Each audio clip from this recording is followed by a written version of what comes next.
Good morning, everyone. Good morning. It's beautiful. It's a beautiful day. It's bright. It's wonderful. The message here is quite simple.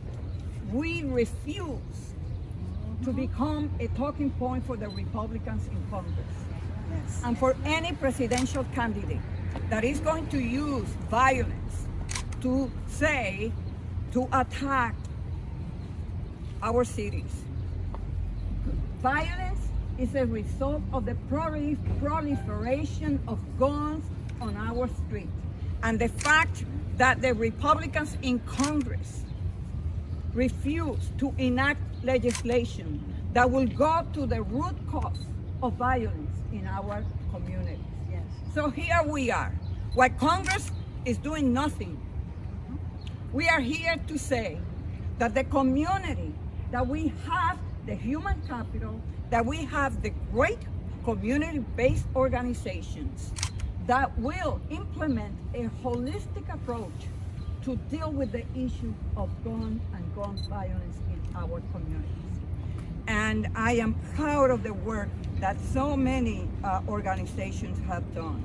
So, my friends, I am here today not only to make a check presentation, but to reaffirm my commitment to support programs and initiatives that will help to reduce violence and create a more peaceful and safer North Brooklyn. We know that violence and gun violence has been on the rise in New York City as well as red states.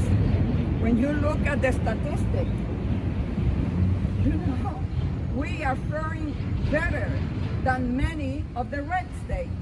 But the Republicans they just want to, press that hot button issues at the expense of what we are doing on the ground.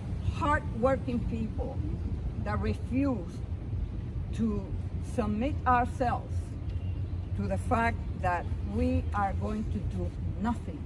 No, we are here to say this is our problem, and we are going to implement models that are proven to work, that are embedded in our communities. And I just would like to see that this become a model for other cities to implement.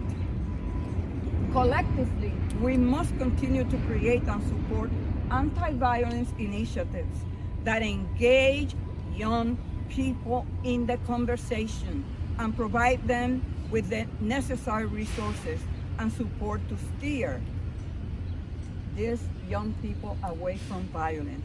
We must disrupt violence.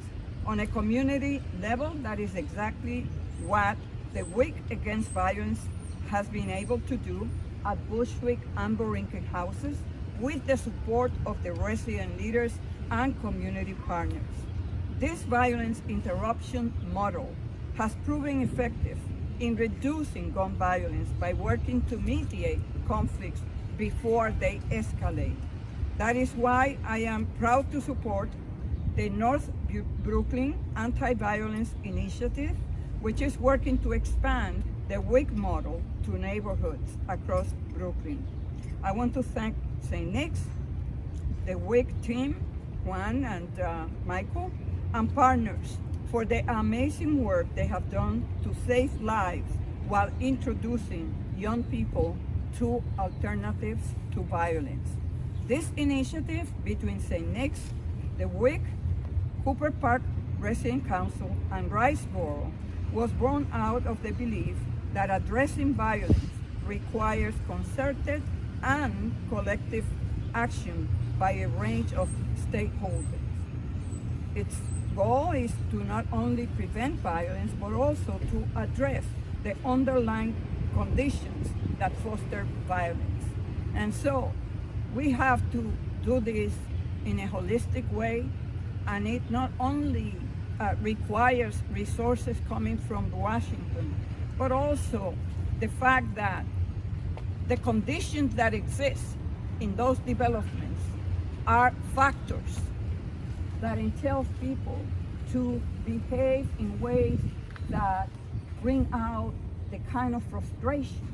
Because conditions in public housing should not be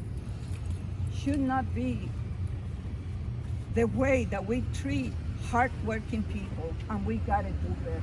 So it requires all partners to work collectively.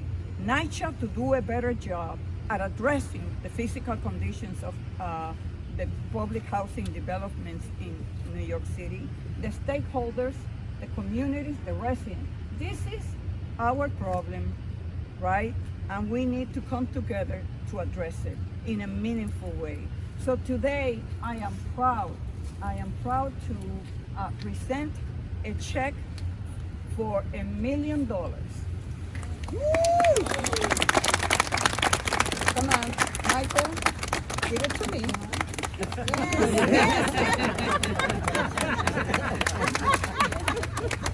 We work hard.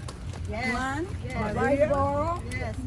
Miss Audrey, Miss Bender, Bushwick Housing. Okay, so take a nice picture. Tip the top forward so it doesn't glare. Yeah.